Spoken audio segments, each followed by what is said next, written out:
Are we good? Okay. Good evening. I would like to call the meeting to order at 6:04 p.m. I'd like to say how nice it is to be back in the boardroom chairing a meeting. It feels a little weird, but I hope so. I beg your indulgence as I sort of get back into that frame of being used to that. With great respect and humility, we acknowledge and honor the lands of the Snuneymuxw people. The Snuneymuxw people maintain their profound, unique, and spiritual connection to the land through ages, traditions, teaching, stewardship, and expressions of reciprocity. And I would be remiss if I did not acknowledge the other traditional territories of Tsawwassen and Snuneymuxw, on which we also serve, live, work, and play, as well as our Métis brothers and sisters who are part of our district. Do we have any additions, deletions, or changes in order to tonight's agenda? Seeing none, I'd seek a motion to approve the agenda. Trustee Greg and Charlene, thank you. Anyone opposed? Seeing no opposition, the agenda is approved as presented. Now I'm seeking motion to approve the minutes of the education meeting of September 7th, 2022. Charlene, seconded by Greg. Anyone opposed? Seeing nothing in the chat, seeing nothing in the room, the minutes are approved unanimously. No presentations tonight. Senior staff reports. Thank you. I will now turn the meeting over to Assistant Superintendents Balcom and Poulin for a school startup update.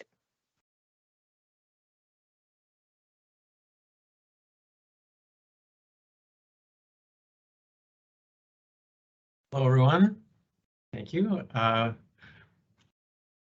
Through the chair, Assistant Superintendent Poulin and I have prepared an information sheet, so I believe it's on page 6 of your package there. And we're happy to talk through just a few startup events and then answer any questions you might have about how schools got rolling through the month of September up to October 5th for today. And I'd like to maybe start off by recognizing that we're happy to be meeting on October 5th, which is World Teachers Day. So a shout out to all of our teachers throughout the system in NLPS. We began the information sheet taking you back to last February because that's kind of the beginning of startup for schools. They begin way back in February with their enrollment projections for this school year. So that's the beginning of school startup. From there, the budget gets passed, staffing gets allocated, schools get organized at the elementary level, secondary schools build their timetables, and then throughout June, July, and August, the district monitors enrollment. And then once September opens, we make some additional decisions if things have changed. So enrollment, some schools are in situations where if enrollment goes down a little bit, they would collapse a division. Other schools, if enrollment ticked up slightly, they would add divisions. At secondary school, some of the course requests change, some new students come in at a certain grade. So all of those staffing changes happen as quickly as we can possibly determine they need to be made. And you can see in the information sheet there, the schools that had additional staffing K-12 throughout the system. The other bits and pieces that we shared with you was around obviously the provincial communicable disease guidelines for COVID. We were quite relieved when those guidelines came out that restrictions had lightened up and allowed schools to return without masks and many of the restrictions that were in place for the last couple of years for the pandemic. That brought a lot of positive energy back to schools. Schools are able to return to field trips. So that's an exciting piece for our K-12 systems. Sporting events and extracurriculars and clubs and activities are up and running in all of our schools with lots of good energy. Both Jackie and I approve overnight field trips, and applications are coming in. Lots of groups that were at the secondary level that were traveling pre-COVID are looking at possibilities. So we have music programs, theater programs, sporting programs, travel clubs all have that energy around, can we return to kind of pre-COVID with obviously making sure they have trip cancellation insurance and those kind of things in place. So that's the exciting energy that's come into the system. Of course, we're in year 3 of a pandemic, so each September has looked different for the past 3 years, and this September will bring with it some probably new challenges that schools haven't addressed previously, and so those are also things that we'll deal with in the coming months. So that's kind of a quick overview for me. I'll turn it over to Assistant Superintendent Poulin to add some additional insights before we take some questions. Good evening, everyone. Yes, it has been fantastic. Also, just to get back to some of our regular September activities, we have schools doing Terry Fox runs. A lot of our extracurricular sports at elementary as well are up and running. A few of us have had an opportunity to go into schools and be there during the open houses, and just seeing the number of families that are loving the fact that they can get through their child's doors and into their child's classrooms and see. I know some of our elementary schools where when they had their open house, they invited their children not only to take them to this year's teacher, but also to last year's classroom and the one before, because they possibly didn't have a chance then. So that has been fantastic, and it's been wonderful to be able to get out ourselves to some of these activities and be part of them and just feel the energy that's there. All right. So do we have any questions? Greg? Presentation and the report. Just a quick question through the chair. When will we be receiving the final enrollment for end of September?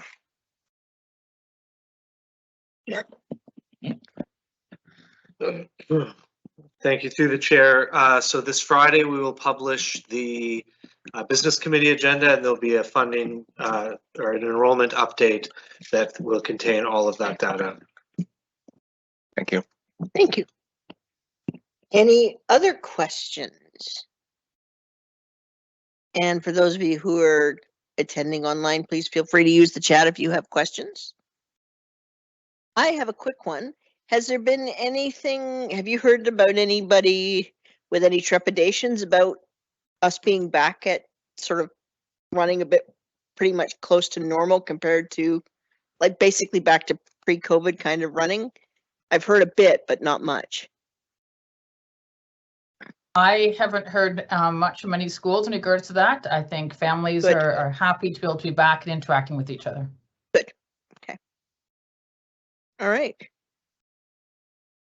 Well, thank you for your report. And Jackie, it's welcome to you on your first startup as Assistant Superintendent, and we're looking forward to working with you.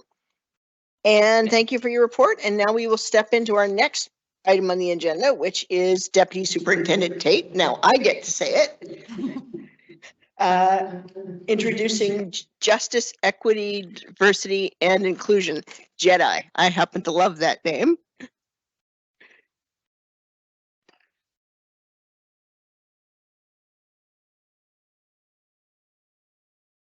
Yes, we love the JEDI name as well. Thank you.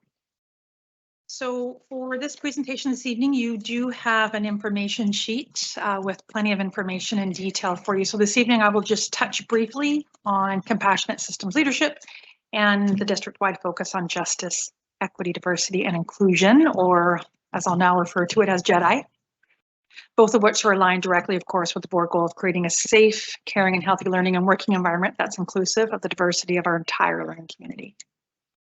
So we know that when people feel safe and cared about, that they can learn better, more deeply, and more personally. And to that end, compassionate systems will continue to inform our work.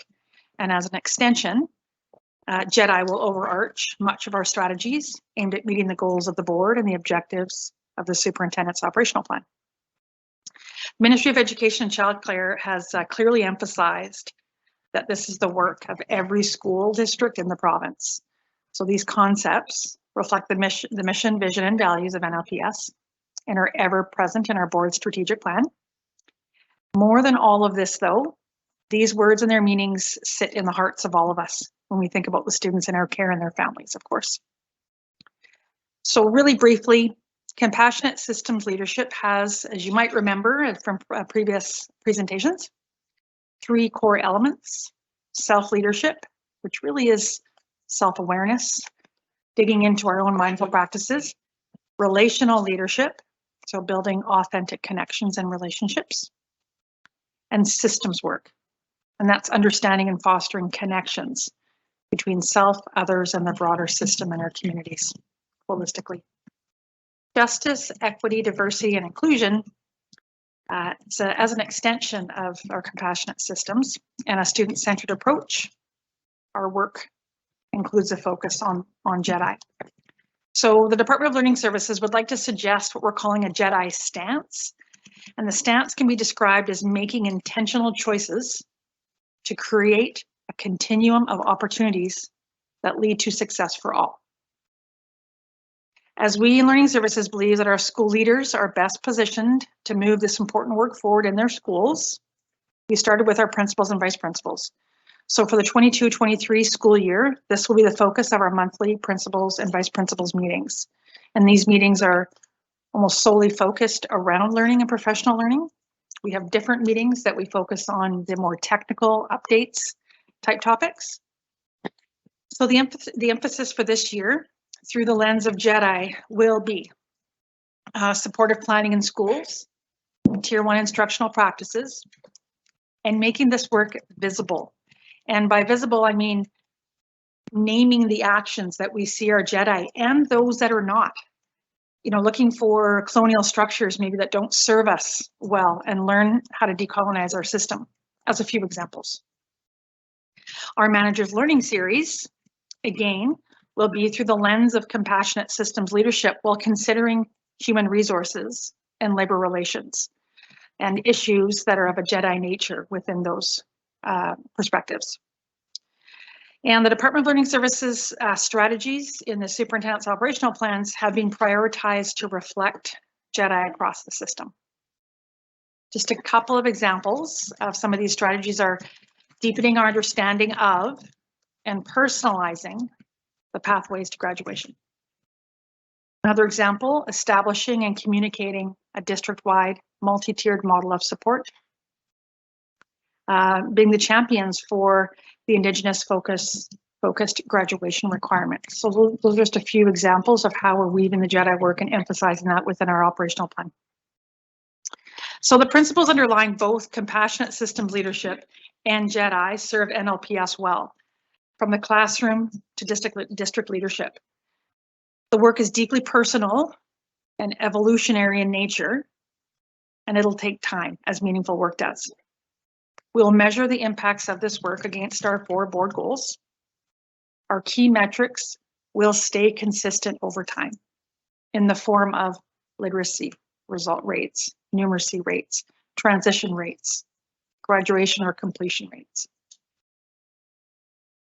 If students in NLPS are treated consistently with compassion and through a lens of justice and equity, if diversity is celebrated and they feel included, we will see all students graduating with dignity, purpose, and options.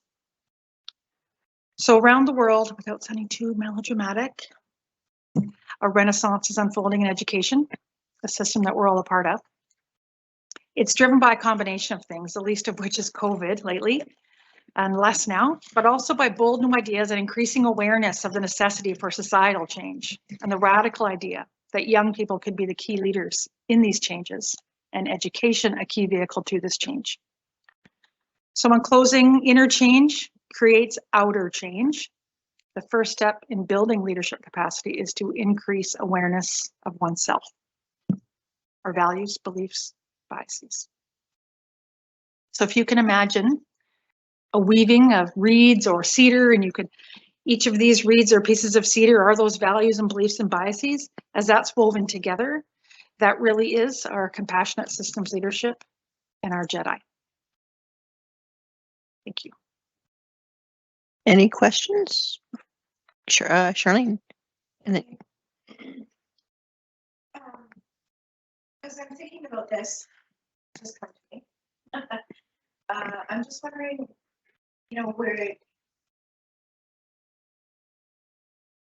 I'm thinking about how do we incorporate our professional to our staff.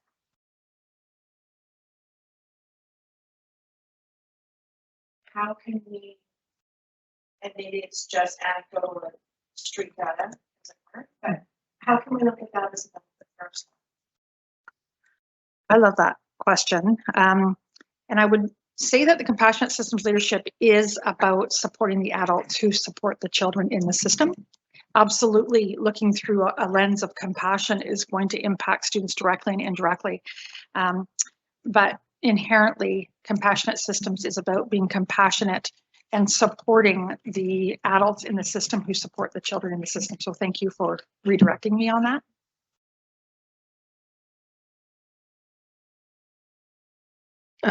Just a note, everybody remember to use your microphones. Did you see that, Charlene? Yeah, okay. Greg, did you have your hand up? Okay, Greg, and then I have a question. Yeah, thanks. And just to build on Charlene's point there, I was thinking along those same lines when we're talking about compassionate learning systems. How do we know where we are now? And if we're going to apply it, you know, ideally to all levels, that would be the board, our staff, right through to our students. Without knowing where we are now, how do we know how this program has made a positive impact in the long term? Okay. What we're going to be using and what the metrics that the key metrics that are going to stay consistent over time are those things such as graduation rates, literacy rates, numeracy rates. It's not about measuring, this is a way of being. So we're not looking to measure the way of being or how we're existing now and then how that might change over time, focusing on things like JEDI and compassionate systems. We are going to immerse ourselves in this work and have any work that we do measured by the goals of the education system, which are in things such as literacy, numeracy, sense of belonging, graduation rates, transition rates. So we can keep those metrics continuous and the same over time, so we can begin to, or we can continue to look at those metrics over time as well as in the moment. Do any other trustees have a question before you? Yeah, it's I read this, of course, because it's really, but there's only one issue with JEDI that I see, because we still are struggling with being able to provide proper resources for students. That's going to school. And I, you know, in the last 8 or 9 months, I've talked to parents whose kids aren't able to get access those supports in the classroom. Therefore, it's not equitable for them. And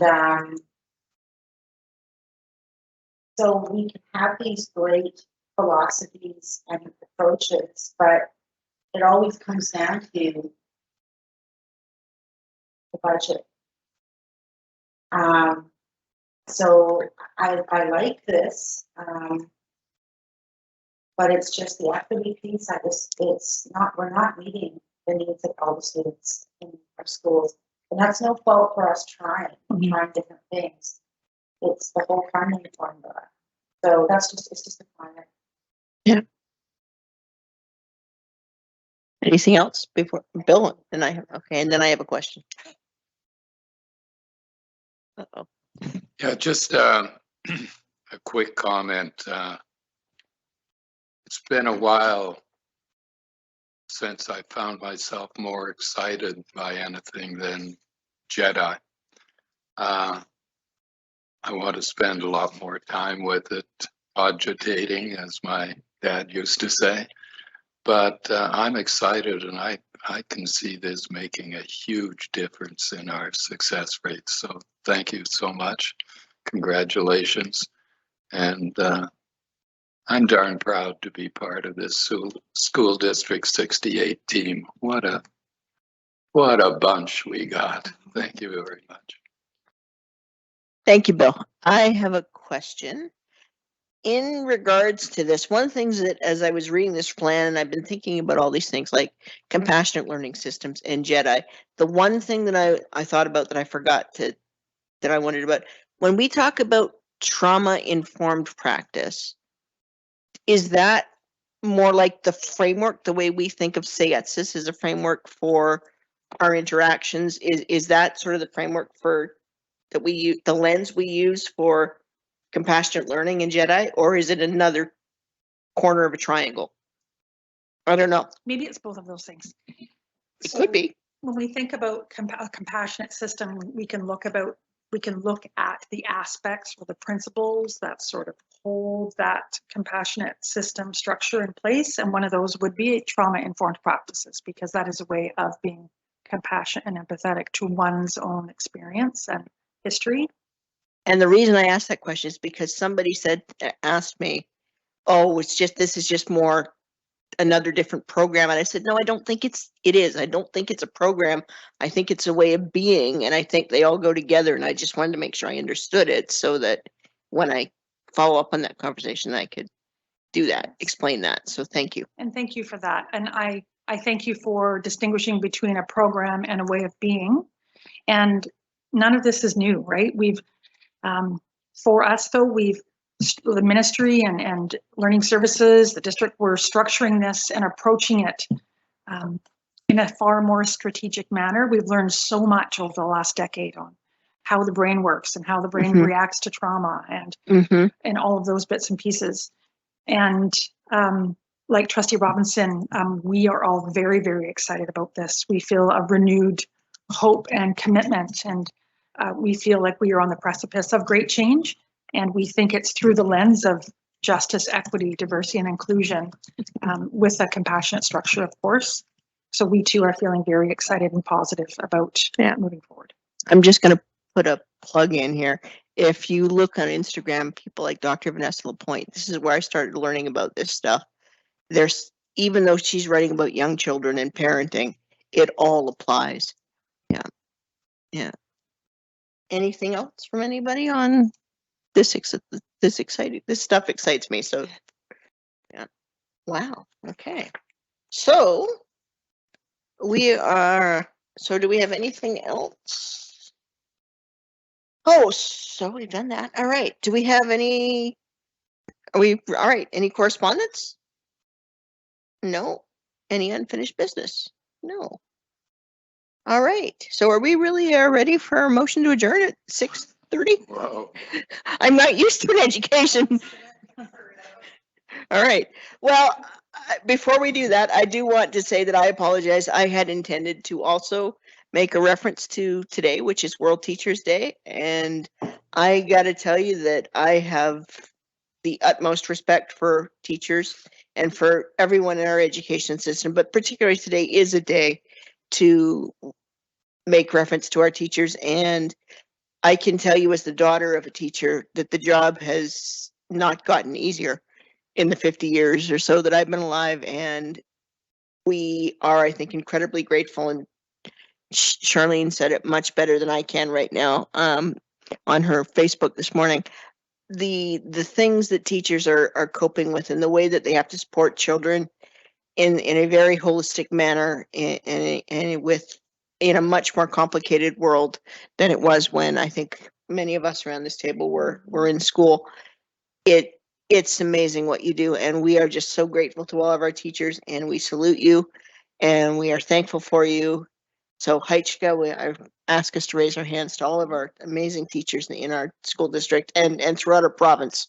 So having said that, now I see a question. Is this replacing Safe Schools? I'll give that to you, Laura. That's regarding JEDI, I imagine.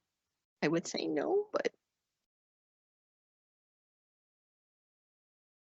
Pardon? Oh, it's not a question? Okay. I would say that we're not replacing Safe Schools, no. Yeah. Okay. No, I mean, this is, as we were saying, this is just a way of thinking about things. And so it will be reflected through how we do Safe Schools and how we do all the things we do. Yeah, it's another lens. All right, so having answered that, and I apologize, Jessica, I didn't see that and I got a little flustered there. Seeing no other questions, I will entertain a motion to adjourn. Elaine, and seconded by Naomi. And I don't think anyone's opposed. Okay, thank you very much. And we will see you next week for business with Greg in charge. Thanks.